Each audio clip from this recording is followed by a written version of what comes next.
Mida arvata vaarikasordist Glen Ample? Vaadake seda videot ja saate teada minu arvamuse sellest sordist.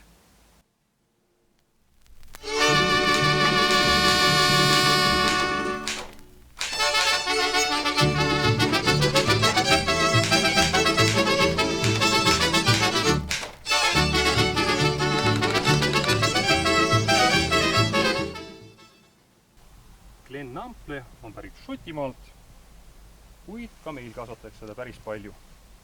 Olen tema juures märganud nii häid kui ka halbu külgi. Head küljed. Mari on tohutu suur. See tähendab, et korjamine läheb kiiresti ja marjad näevad ilusad välja. See on väga oluline müügiks kasvatamist. Teiseks, maitse on keskpärane. Mitte väga hea, aga mitte ka halb. Vaarikas nagu vaarikas ikka. Kolmandaks, saagikus on hea. Sõltub muidugi aastast, aga üldiselt tasub selle kasvatamine ära. Kahjuks on tal ka halbu külgi. Esiteks, mari kipub korjamise ja transpordi käigus lagunema osaviljadeks. Teiseks, meie kliima on talle raske. Šotimaa on küll meiega samal laiuskraadil, kuid pehme merelise kliimaga. Siin Eestis kipuvad mõnikord varred ära külmuma. Kolmandaks, ta on hellitatud kultuurtaim ja tahab korralikku hooldamist.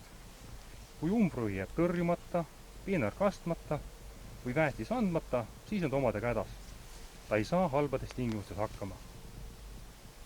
Kokkuvõttes on Glen Ample rahuldav, võiks ise öelda, et hea sort, aga ise ma seda ei kasvataks, sest ei suuda talle piisavalt häid tingimusi pakkuda.